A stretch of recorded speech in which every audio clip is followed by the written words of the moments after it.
Right, okay, sorry about that. We are going to start, and the lady who's in the kitchen will come up and join us in the middle, I think.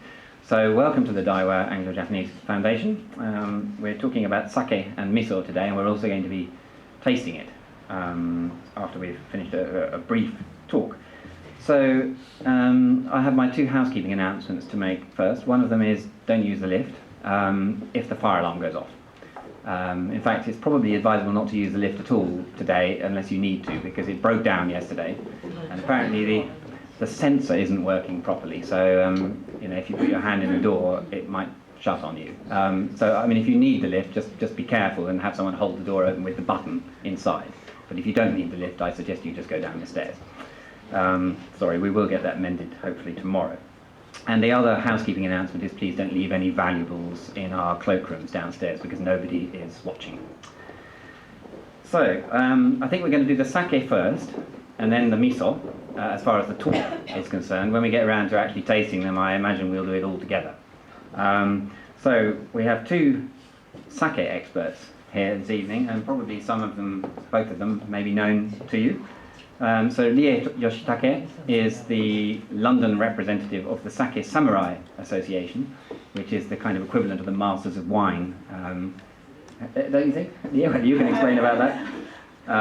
And wherever there is good sake to be found in this country, there's usually Rie to be found as well, somewhere behind it. So she's worth getting to know. And our other speaker on sake is Natsuki Kikuya, and she is from a family of sake brewers in Akita Prefecture, so she knows how to make it. I'm sure Rie does as well, but Rie focuses more on the drinking side. So I'll leave my introductions of that for the moment, and then we'll do the miso bit next.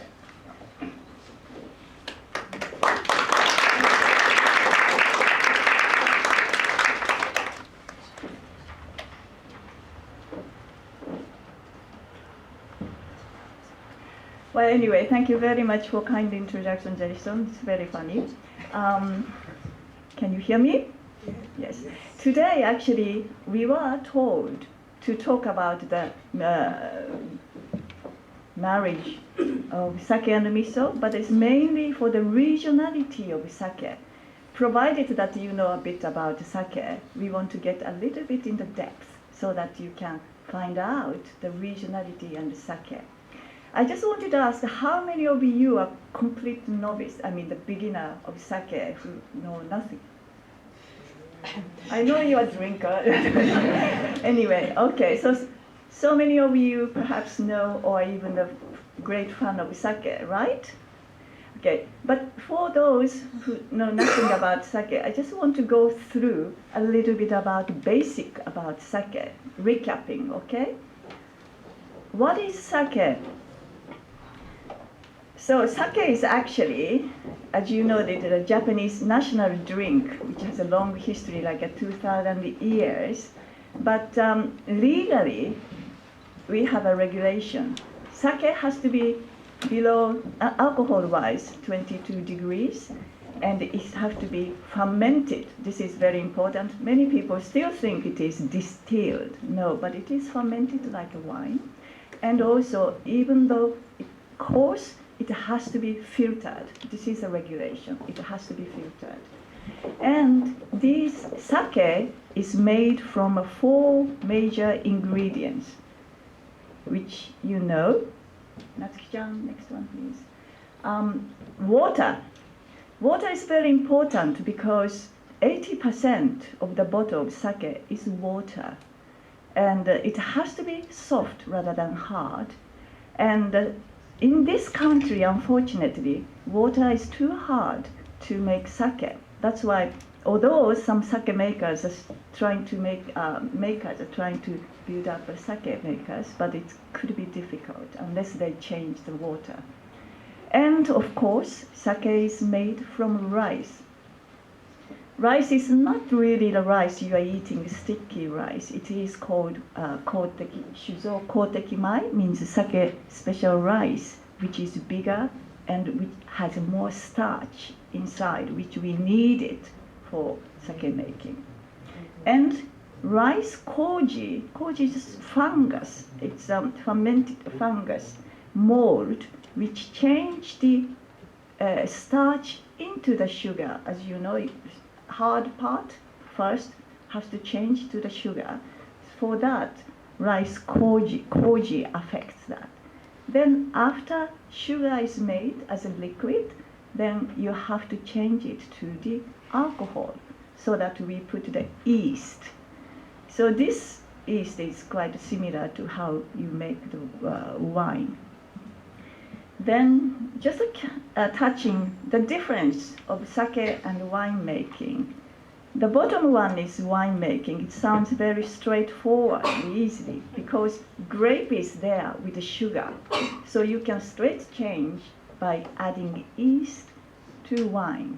It sounds like a winemaker just put it to do nothing, but it doesn't mean that. But sake is most complicated in terms of making. It's all about technique.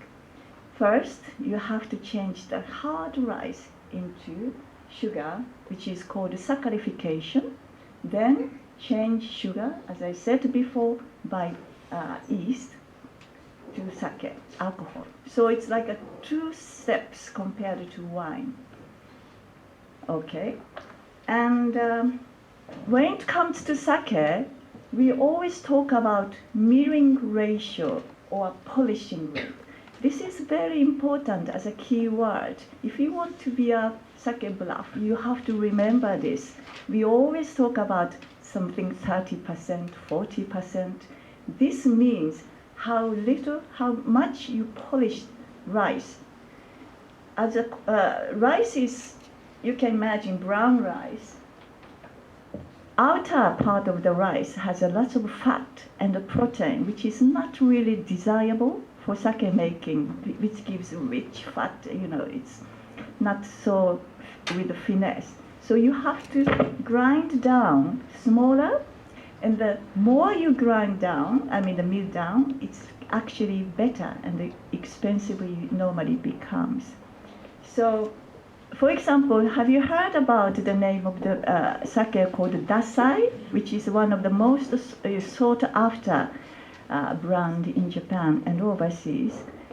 They are very clever. They give the name by polishing rate. For example, like a Dasai 50, half polished. Then Dasai 39 and Dasai 23. Obviously, you know which one is better.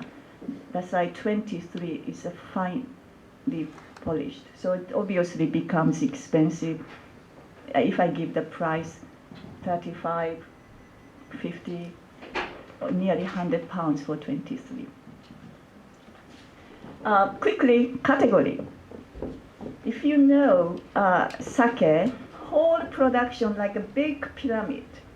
And from the bottom, almost 75% is a table wine called table sake, futsushu, ordinary sake, which has a lot of distilled alcohol and things like that.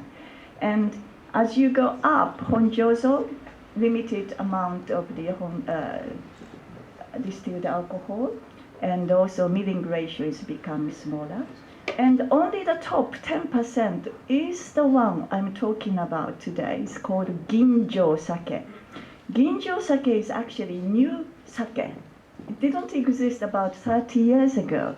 It was introduced together with the polishing machine. It used to be people polishing rice by hand. It was very, very difficult to polish down small. But by polishing the new machine, now we have a really refined, light and fruity. This is the keyword for ginjo, light and fruity with a flavor, nose. That is a sake we call the ginjo sake. However, it's only like a 10%. From the very top as a category, junmai daiginjo, only 2%, something like that. Then goes down ginjo, daiginjo, junmai. I'm sure you will be interested, but you can find out more independently. Okay, today's theme, regionality. Natsuki will be talking in depth, but I just wanted to show the region, Japanese map. we have 47 prefecture, like a county, and every prefecture now producing sake.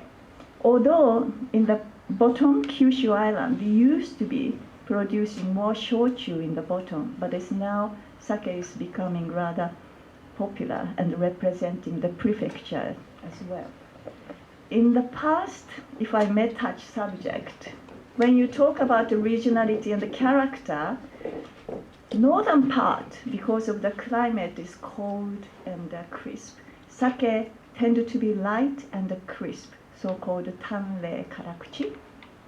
And as you get south, warmer, and the people tend to eat thicker food, like a tonkotsu, where I come from. The sake was rich and sweeter.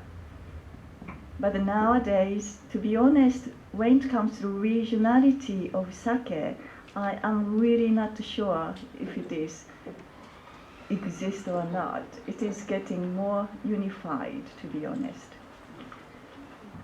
Very quickly, I wanted, because this is a country of wine, people will understand about wine. I just wanted to compare sake and wine so that you understand what's a big difference.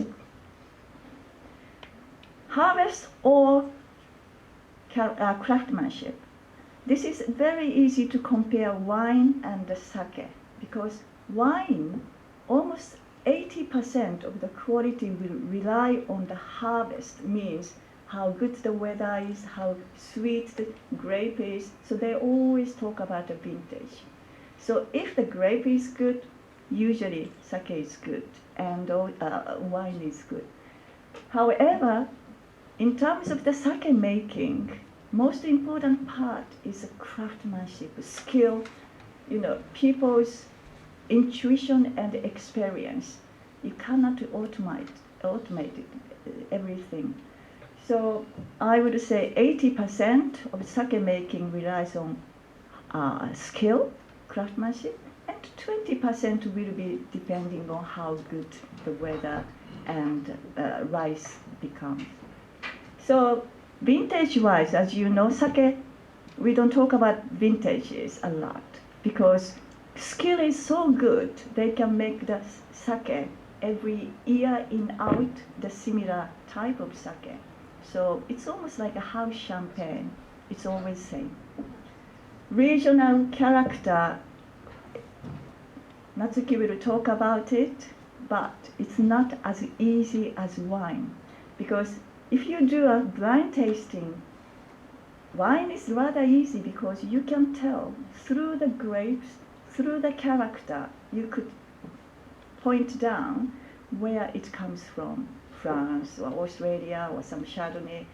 But sake, because rice is made in a different place, and sake maker make it, so you can't connect where it comes from. You can say maybe this is Junmai Daiginjo or something, but for us it is very difficult to guess where it comes from. Quickly, I just wanted to give you the trend, what is happening in Japan and overseas. Traditionally, sake, I'm old enough to say sake was, how can I say, it's almost like a rituals in our life. And in New Year, we are drinking, even a child was drinking sake from the god. It was like an offering to the god to bring us some luck. And even the wedding, you drink, exchange cups 3 times. That is like almost vowing you are married by exchanging. And also, of course, we always open barrel to bring the luck for the celebration. And whenever people get together, we always exchange cups to say kanpai, because it is to bind people together. It's a friendship. Likewise, it was more rituals in Japan, and it's very close to our heart. However, industry is suffering and almost facing the financial difficulties. Before the war, the Second War, we had 7,000 sake makers, but now declining year by year. We are now about 1,500 sake makers registered, but actually functioning about 1,000. So, sake needs to be looked after. I think we are now calling the sake renaissance. Good news is sake export is really thriving, almost the opposite. This is from this century, 2000 year to last year. It is going up and up, accelerating. Last year we had a 20% of increase, maybe because Japanese food is becoming popular, but I think quality of sake is getting better, and the people started to realizing how good sake is and drinkable even in the European American society with food. This is my area. We are doing this International Wine Challenge sake competition. This is now becoming the biggest all over the world. We had about 228 entries 10 years ago. Now, so many sakes entered. And this year, 10th anniversary, we have a 1,282. In fact, the number one champion sake will be announced next month, so please beware. Sake export is only this map, but it's the United States is the biggest market. They are actually 10 years ahead of us. The rest is almost Asia is the biggest market. UK is only 2% of the export. This means we have a great opportunity. And as you know, UK is the capital of the fine wine and wine business. And not only that, the media hub. So whenever we do here, it will spread into the world. So we are really expecting London will be one of the most important sake city. I think I should stop this one. Yeah. So that, sorry, this was the statistics and also trend I wanted you to know. But now, we are now going to talk about in the depth of regionality of sake by Natsuki-san. Would you like to introduce Natsuki? Or you have done it already. Yeah, I saw it. You can say more if you like. Yeah, no. Oh, Natsuki did a great job, and she's still doing. But not only she comes from a sake maker from the Akita, but Natsuki started the teaching at the Wine and Spirit Educational Trust. This is the biggest wine education school, and now established the sake qualification in there. So whoever wants to go there to learn about sake professionally or even for appreciation, please look into that, please. So Natsuki, thank you.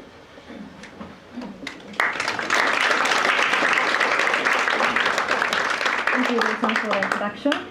So my name is Natsuki again. At the introduction, I coming from a sake brewing family in Akita Prefecture, which is my mother's family is originating from, and they've been brewing sake over 350 years in Akita. And this nice cover is actually kind of my business card that's showing my home brewery probably a couple hundred years ago. So it's a very original sake brewery, what looks like in quite a long time ago, with a lot of snowfalls in the winter time. That's when the sake brewing is active, and horse carriage is stopping, and the guy going inside of the sake brewery. So it looks like a house, but behind the sake was produced, and they also sell the sake in bulk, so you can buy in a carafe or in a cup, so you can drink in front of the brewery too. So that's kind of original of izakaya, which means staying at the sake shop. So the theme I wanted to talk about is, as Rie mentioned, is regionality. A lot of wine people, the first thing they'll normally ask me is sake has a regionality? Tell us. It's very important and interesting topic, I personally think, because whenever you go to the sake seminars, sake lectures in London, all you hear is about the rice polishing and the ginjos and daiginjos, how sake is categorized. But the next step you want to learn is a regionality, where the sake is coming from. We have abundant regional culture from north to the south, and each region talks its own regionality, but it's not going to be exactly the same as wine culture. So here I want to introduce you as the why sake terroir exists and not exist. The first topic is the sake brewer is not a rice grower. So originally, most of the sake breweries today used to be a landowner who owns a lot of land for farming. So they owns a lot of farms growing rice. So with the extra rice that's produced, they started making sake. That was a very original story how sake brewery has been founded in many different breweries all around. Though with this fact, Japanese government had prohibited the corporate entities to cultivate rice up until 2004. This had started during the World War I and World War II. So all this time, the government had controlled the sales and production of the rice. And 2004 is quite recent.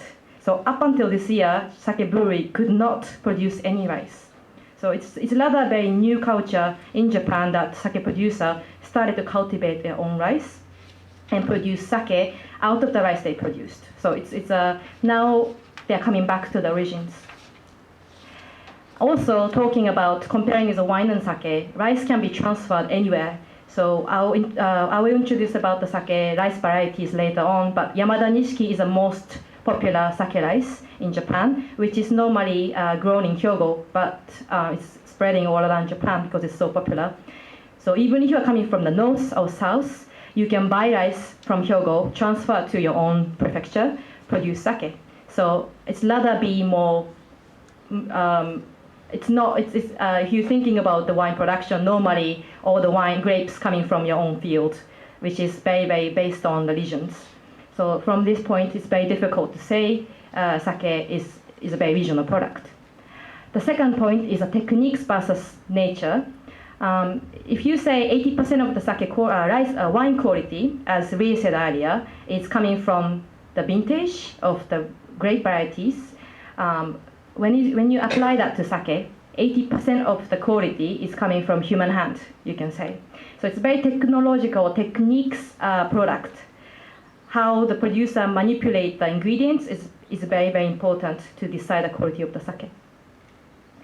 So that's the second point to talk about the terroirs. But what makes the terroirs, what makes the regionality in sake is rather be a food culture, climate culture, so what the local people prefers in sake flavors. So let me introduce you regions.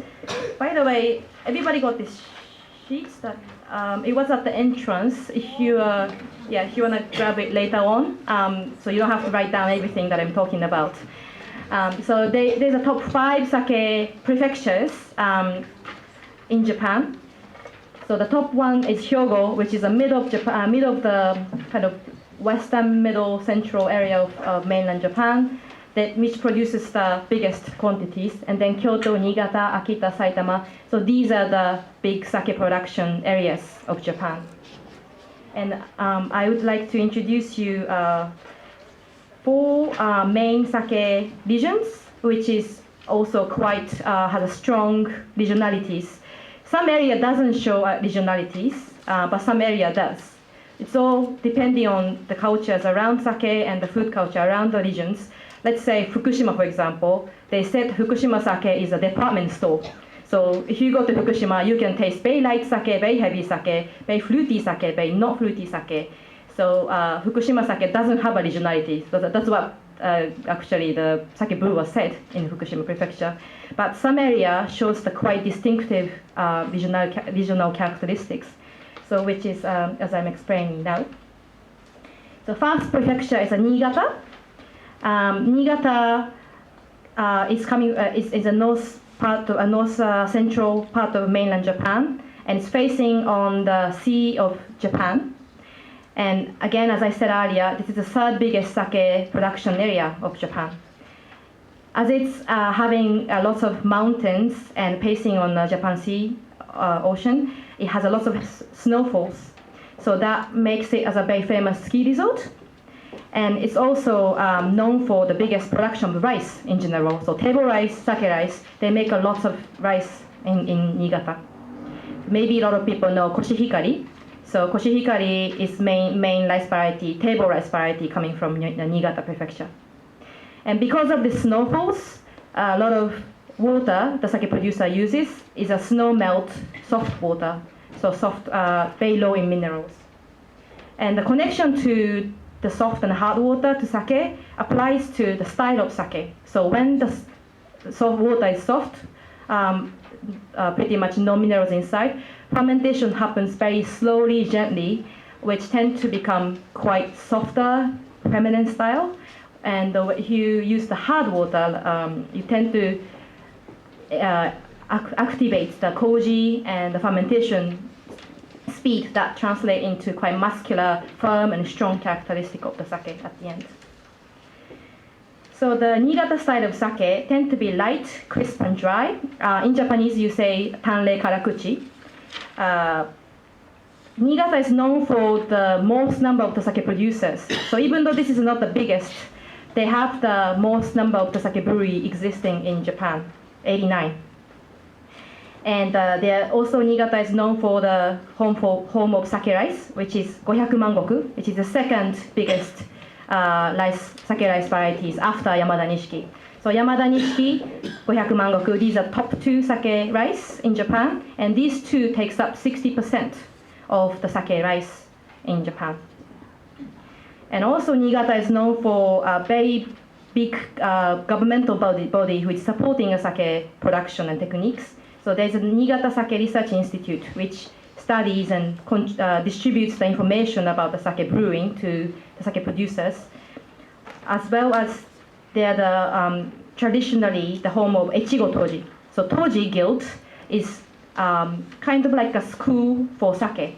So each region has their own local loyal sake Toji guilds, and they pass on the techniques to the generations. So Niigata area, it's classically called Echigo areas, and they're known for Echigo style Toji. They used to be a fisherman in the summertime, and they work in sake breweries in the winter, and they still quite active in the area. Also, Niigata is known for Niigata Sake no Jin, which translates as a Niigata Sake Fair.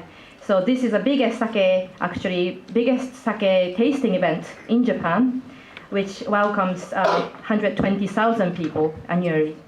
So if you ever comes to Japan in the springtime, there's a Niigata Sake no Jin in Niigata every year. I've never been there, but it's supposed to be the biggest and amazing festival to enjoy with all the sake producers from Niigata. And they're also known for quite fresh seafood captured in the Japan Sea. So all these combinations of the Toji guilds, local flavors, also the sake 500 mangoku rice, which tend to make the style of sake to be light, clean, and dry, and crisp. The second area I want to introduce is Akita Prefecture, where my home brewery is coming from. So Akita, Niigata, it's not too actually far away. Akita is a quite north part of mainland Japan, 70% of cover with forest. It has a lot of mountain ranges that lands in the central prefectures that splits the prefectures, and that brings a very severe winter with lots of snowfalls. Sometimes they have 30 feet high of the snow every winter. And also, Akita is quite big rice production areas, and they are also, again, known for soft water. So if you look at the taste of Akita sake, they tend to be quite rich, sweet, and smooth, quite different from Niigata. So people wonder, because it's not regionally that different from Niigata and Akita, how that makes it different. They tend to be, it's normally, what I assumption is coming from the regional food culture, which is more towards the rice-based dishes plus preserved food rather than the fresh seafood. So Akita sake as it's because in the mountain, lots of snowfalls, there's not much agriculture in the wintertime. We eat lots of preserved food, which is very salty and sweet. And also we have lots of soy sauce and miso manufacturers, which makes lots of fermented based food. So hence the sake tend to be quite rich, sweet, to pair with that dish, the regional flavors. The third prefecture I want to focus is the Hyogo prefecture. As I announced earlier, Hyogo is the biggest sake production area, and it's coming from it's locating in western, middle, central part of central Japan, mainland Japan. It has a coastline, has 2 seas, Sea of Japan and Seto Island Sea, and it's quite modest, mild weather. And Hyogo sake tend to be firm, dry, and deep. As I said earlier, it's the biggest sake region, and the Nada is the most well-known sake region in Hyogo prefecture. So Nada region is known for a water, which is called the water from the god, which is a Miyamizu. So Miyamizu is found in Nada regions, which is semi-hard style of balance of the water. And there was a sake producer in Nada prefecture, which also had a brewery in Osaka regions. And every year, the sake in Nada prefecture turned out to be the best, better than the other one. So they actually exchanged the facilities, brewers, exchanged everything, and always the sake in Nada turned out to be the better quality than the one in Osaka. And at the end, they exchanged the water, and they found out that was a water that made the Nada sake very special and tasty. So that is a story behind the Miyamizu, and still Nada is a very big part of the sake culture in Hyogo. And traditionally, they made the sake in Hyogo, and they transferred to Edo, which is the current Tokyo. So Nada served as the biggest sake production, and still is a central sake production in Japan. And also Hyogo is known for Yamada Nishiki rice, which is the biggest sake rice grown in Japan. King of sake rice, we call it. And also known for Kobe beef. So because of this water quality, which is semi-hard, they call it male sake, which is firm, dry, and deep. And Kyoto is normally compared with Nada sake, which is a feminine sake, which is soft and sweet. Lastly, Okayama prefecture. So today you are tasting the miso paired with the range of Okayama sake from the Tsuji Honten. So I want to include Okayama prefecture. Okayama is next to Hyogo. So it's a very warm, sunny regions. It has quite least raining regions, and it has a lot of sunny climate throughout the year. And it has a lot of nature aspect, lots of rivers, plain, basin, and plateau, and also known for soft and semi-hard water in the area. And when it comes to talking about the sake rice, Okayama is known for omachi rice. So omachi is I think fourth or fifth, sorry, I'm not too sure at this moment, fourth or fifth biggest sake rice grown in Japan. It is one of the only indigenous style sake rice varieties.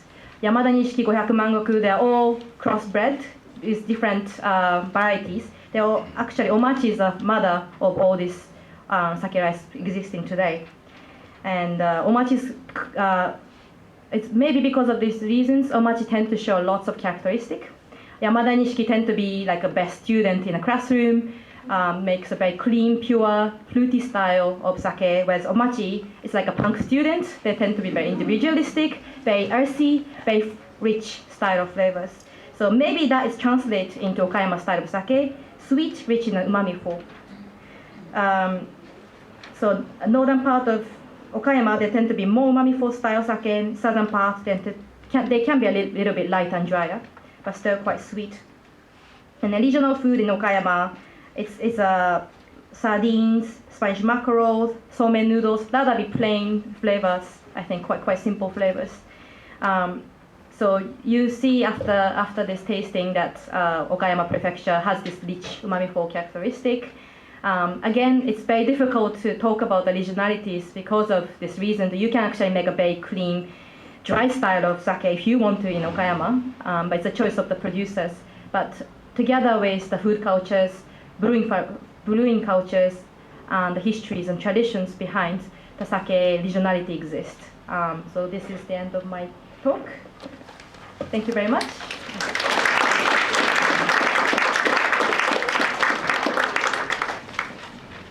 Well, thank you very much, both of you. That was fascinating. So now we're going on to the miso bit. And we've got two speakers about miso, Yuka Kubo and Yuka Caves. And is Yuka back up from the kitchen? She's not? Okay. Is she going to speak at all? Yes, she's Okay. So Yuka Kubo is from Marukome, Europe, which is a major producer of miso. And Yuka is a kaiseki chef. So this is the most sophisticated style of Japanese cuisine, which hopefully she's been working away at down in the kitchen. So over to you first.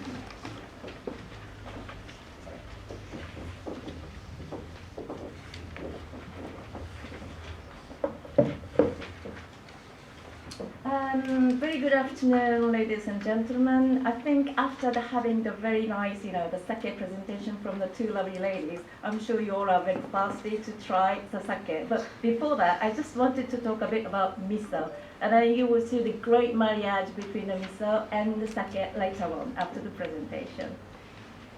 So just briefly, let me introduce myself. I'm coming from the Marukome Europe Limited. Marukome is really the ranked #1 miso manufacturing company in Japan with really the history of 100 years. So today I'm very proud and pleased to have a chance to talk about miso to all of you. Right, okay, so before talking about the detail of miso, a bit touching the fermentation. So, looking at these, any of you knows which one is so-called fermented products and which one is not? Don't be shy. Natto, soy, miso, Yeah. kimchi. Yes.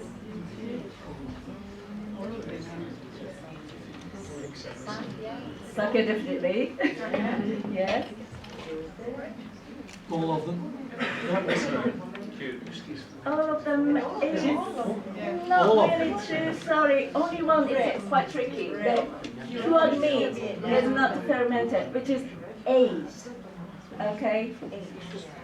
So difference of the fermentation and aging. Basically, often it comes together. That's why it's quite easy to be confused. So the fermentation, that is the action of the microorganism, okay? And then during the process, that certain substance breaks down into the different but the simpler substance. This is the process of fermentation. And then during this time, you would have totally different and a variety of enzymes, okay? And then this enzyme reaction is very important.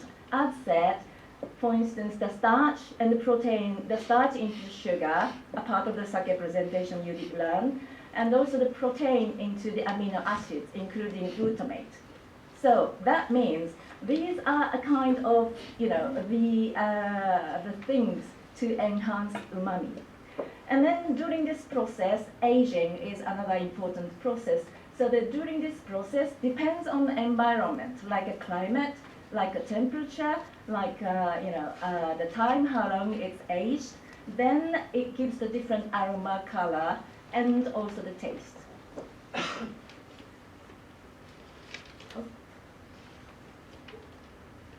Okay, so talk about the miso. Sorry, I missed. Yes, what miso is?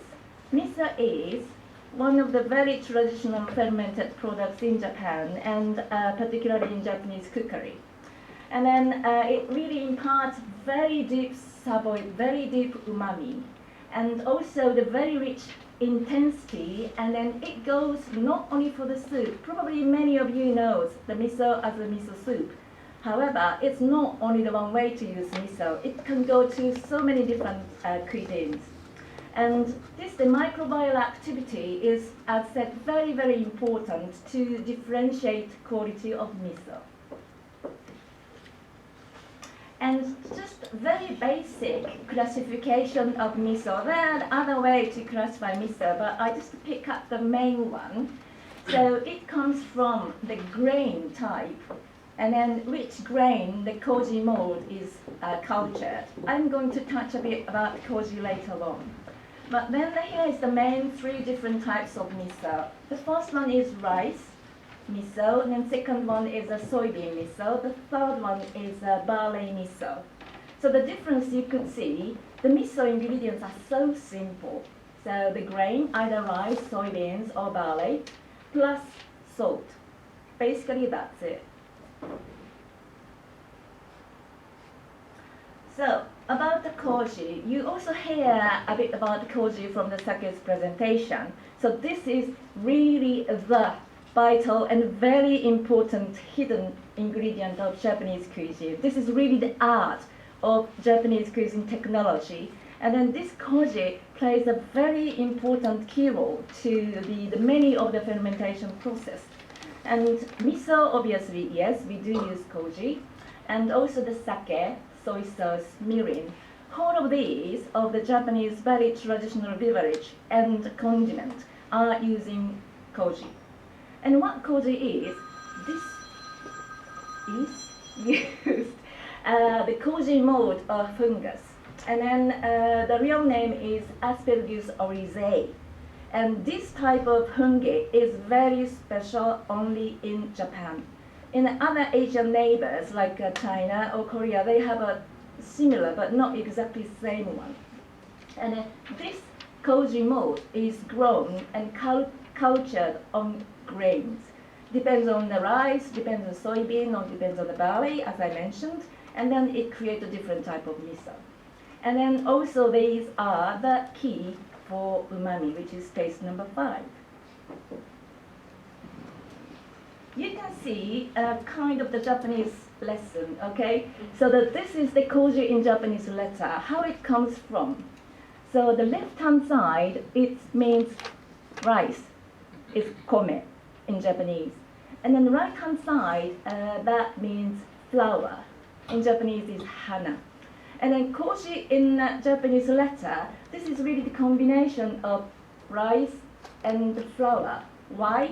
Because that special fungi, the koji mold, the way how it's cultured, it's grown, is really like the flower is really blooming. And then it's really, there's so many flowers blooming. This comes from the way how this letter is developed.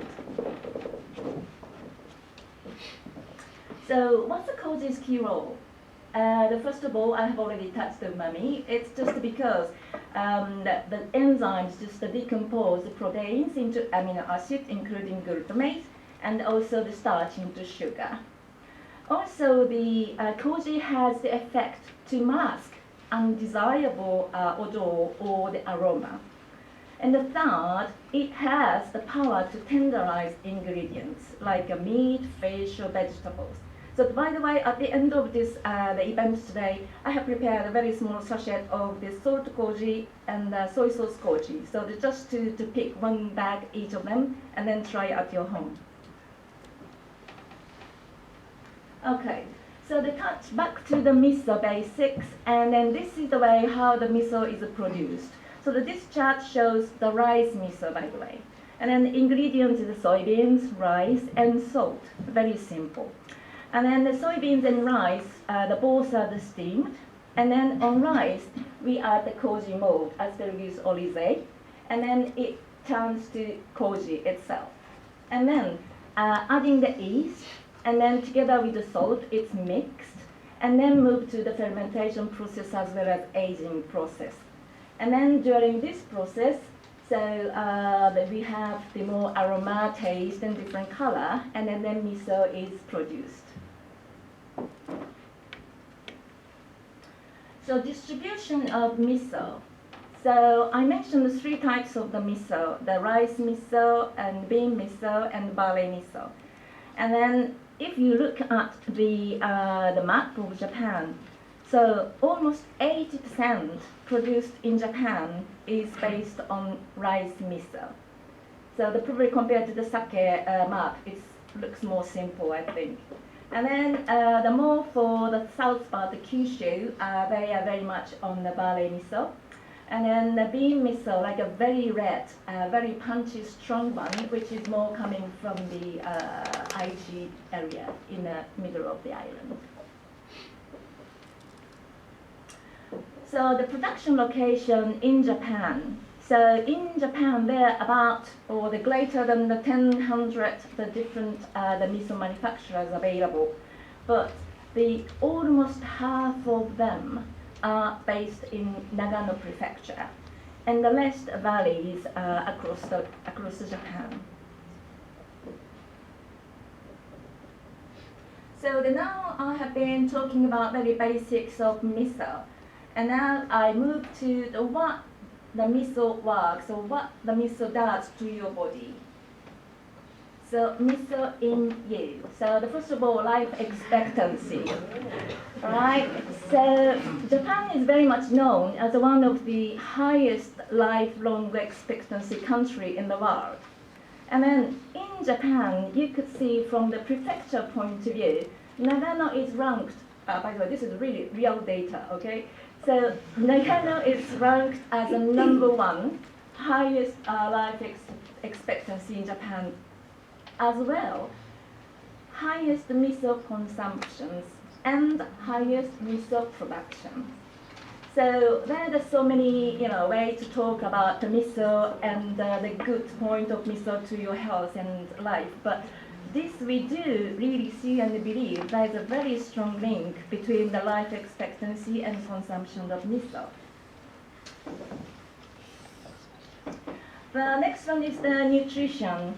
So soybean itself has a very much variety of the nutritions. However, so using the soybean for miso, it really enhances the nutritional level. And then really important things, not only protein, the vitamin and carb. Isoflavone is very much important for many reasons, and especially we do say for ladies. So anti-aging. So the soy isoflavones.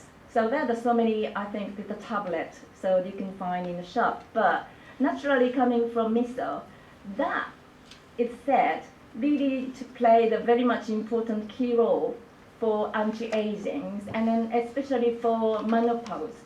So just to relax the menopause, this is what many people said. And then thanks to the miso, thanks to the soybean, and thanks to the soy isoflavones, so there is a data available that relax that menopause. Because the soy isoflavone is quite similar to this hormone, so-called estrogen. Other beautiful thing, so this is another report available from the institute. They're talking about the stomach cancer. So there was an exam. So A and B, you could see at the bottom left, and the smoker plus taking the miso soup every day. And then the other one is a non-smoker, but doesn't take any miso soup. And then, okay, I don't talk seriously about this rate, but this report confirms that this rate between the A and B, you could see A is less than B. And for the male and the female, there seems to be some differences, but the important thing is the trend you could see. So it's really getting less for the smoker with the miso intake people.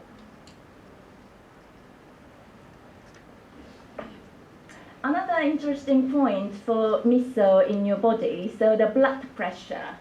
So often the Japanese cuisine, the people believe that there's so much salt, so much sodium is taken. So this is in a way yes and no. So the poorer. Oops.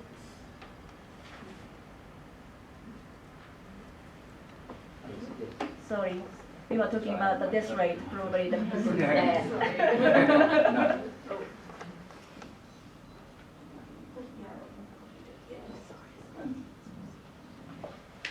Sorry, I think I kicked the remote control. Sorry.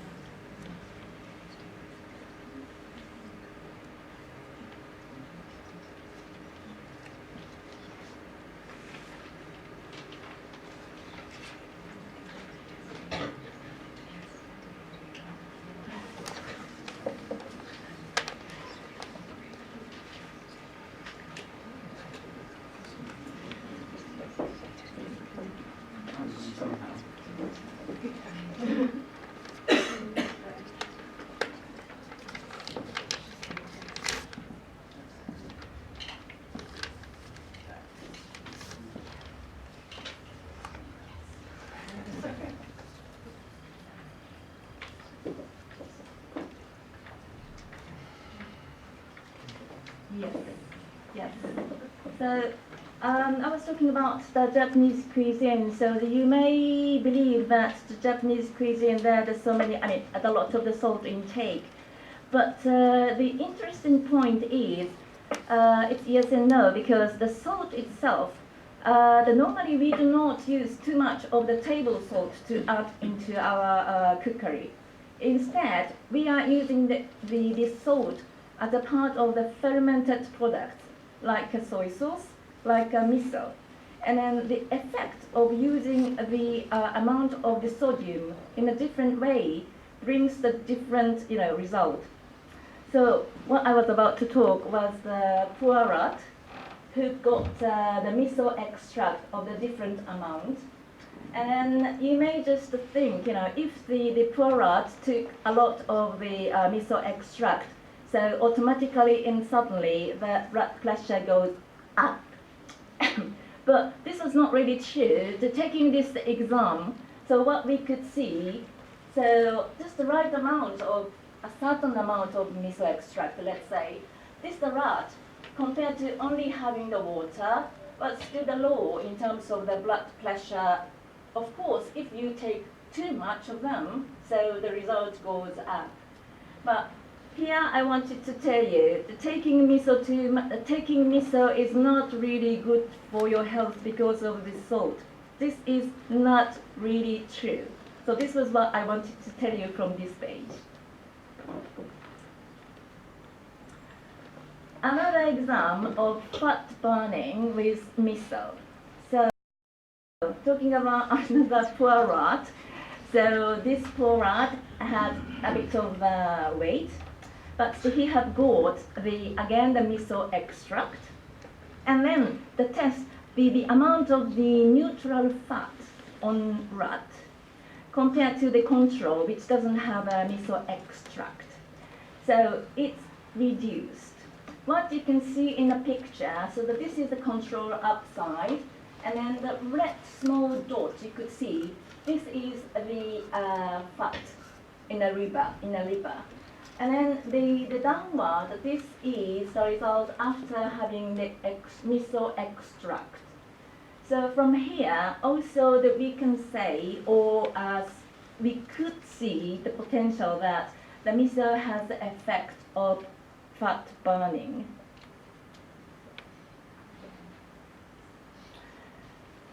So, talking about the miso soup, you may be concerned again the intake of salt and sodium. So this is really the wisdom of the Japanese, ancient people, how to enjoy the miso soup. So one of the tips, one of the good way is just to add so many of vegetables in the soup. Even the leftovers from your fridge, whatever, the carrot or whatever. And then the good point is that this is a relationship between the kalium and sodium, or natrium, you could say, or salt, let's say. So, for instance, in seaweed, so if you take the miso soup together with seaweed, So the kalium separated from the seaweed, so that kalium helps the kalium just take the part of the sum of the sodium in your body and then try to get that out. So that means the amount of sodium at the end of the day in your body, it's getting less thanks to the seaweed. So what we say, really recommend for all of you to make a miso soup. So that put some of the ingredient which has a high kalium, and like a seaweed, it's a typical for the Japanese miso soup, and also the spinach, potato, pumpkin, or carrot. All of these, the vegetable and the seaweed really help you to absorb your sodium in the body, and then it gets out. So last but not least, so this is the one of the what people say in Japan, and in Japanese the pronunciation is miso no miso. So the miso's miso. So the first one is miso, the paste what we are talking about, and then second the miso is the three basics in Japanese. So the miso itself is really, really versatile ingredients. So this is not only for the soup, but for any kind of a different cuisine. So you can use that as a sauce, a dip, and so on. So after this event, you will just see how it is cooked. And then three cornerstones of miso. So mi in Japanese pronunciation, you have the taste, and you have the health, and then you have the beauty. So enjoy the miso, and then you will get all these three excellent points in your body. So this was the last of my presentation. Thank you very much.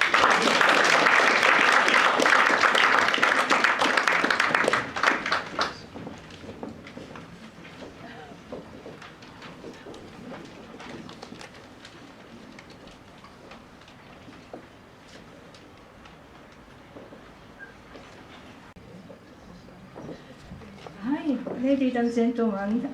I'm the last for the introduce. All after you heard about the sake and the miso, and I would like to use both of ingredients, very important for Japanese cuisine. And so I introduce you today for 4 recipes.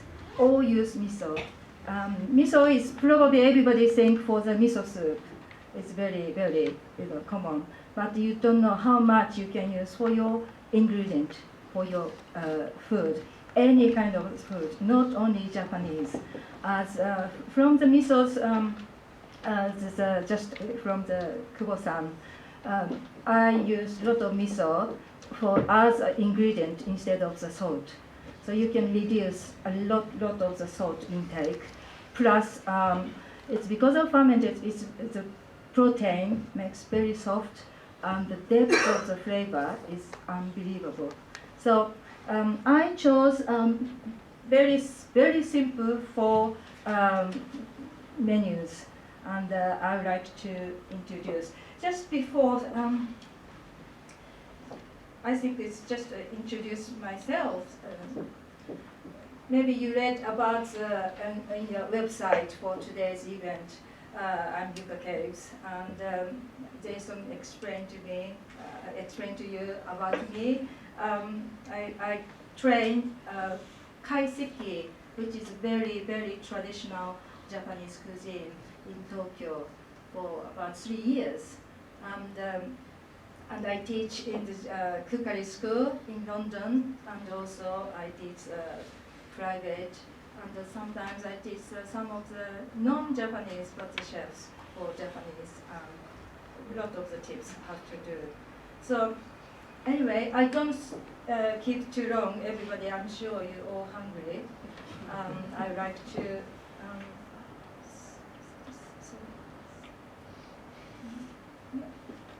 Okay. First of all.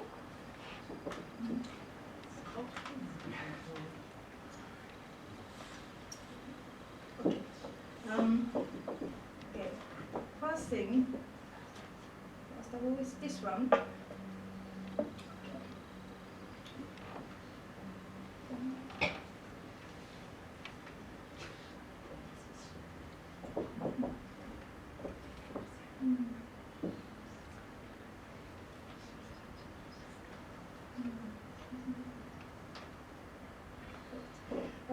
okay, this is, you don't need to any gas and cook anything. This is very good for the, especially going to summer menu.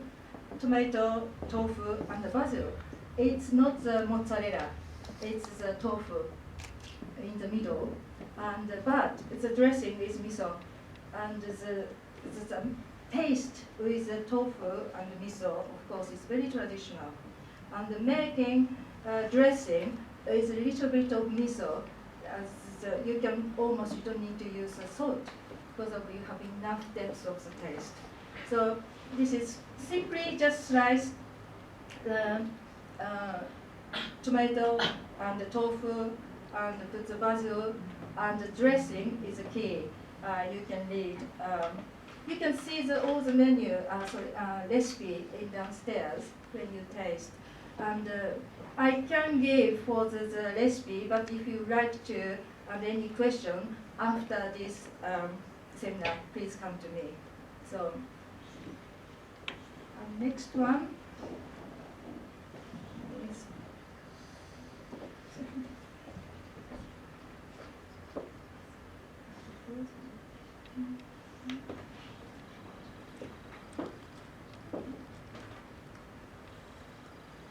okay.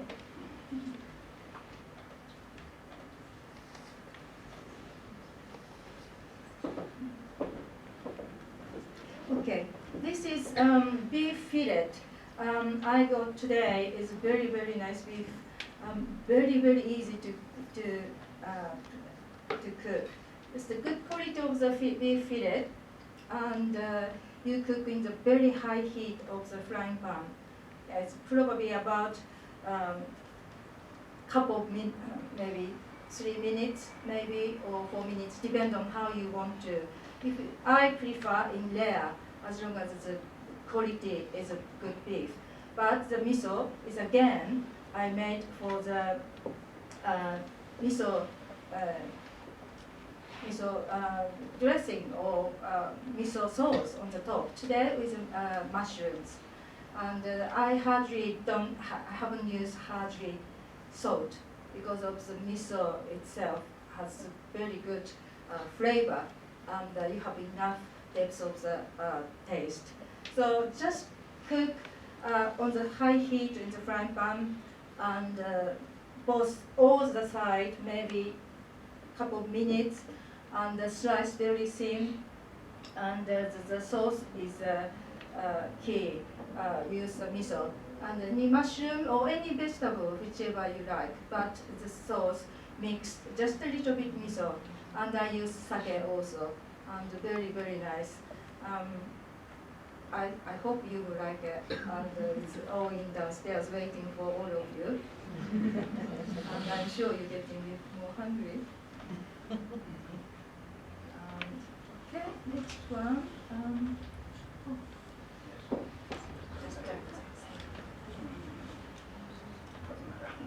Yeah, okay.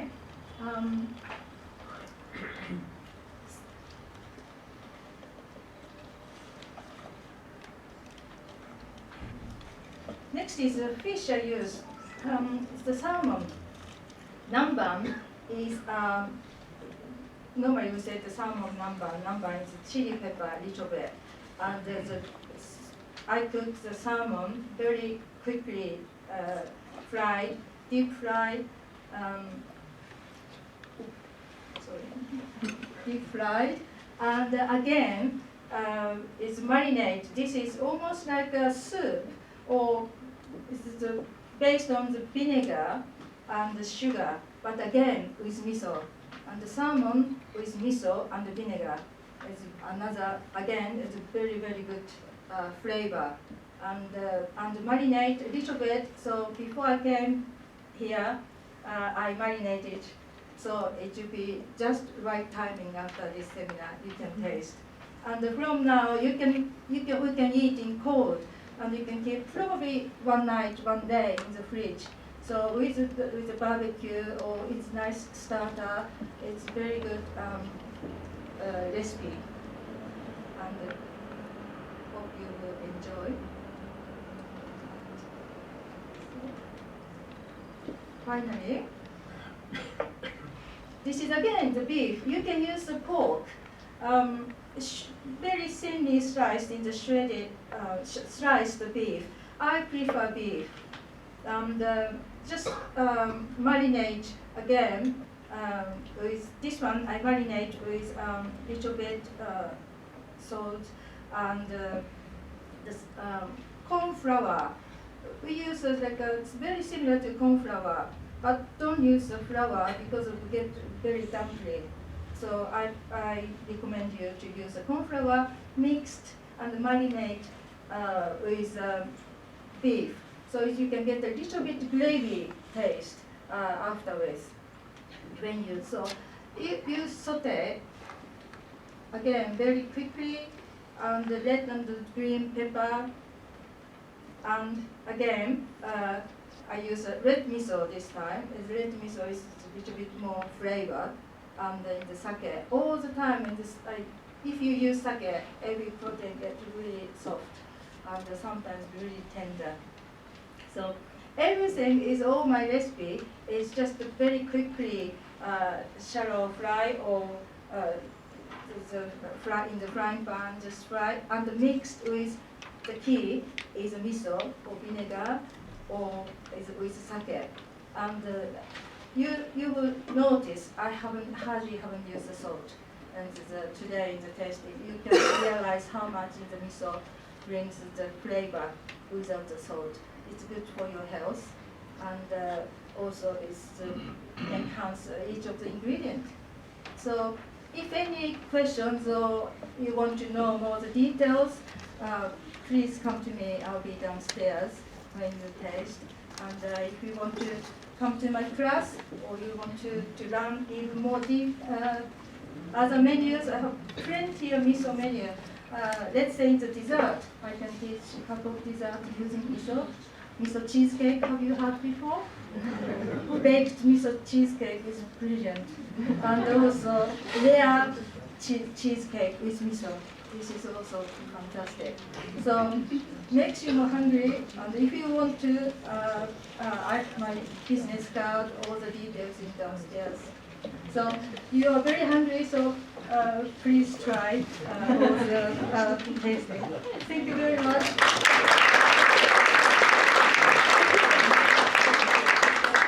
Okay, we had planned to do some Q&A at this point, and we could if anyone has any burning questions, but I expect everyone's appetites have been stimulated, and we've got a lot of food and sake waiting downstairs, so maybe it would be easier if you just want to approach any of the speakers, you would like to ask questions, please do go ahead and ask them. I should also mention we're indebted to Tengu Sake, who have imported the sake we've got today, and as was mentioned, it's 5 different types of sake from Tsuji Honten, which is a brewery in Okayama Prefecture. So let's go downstairs. It's down one floor.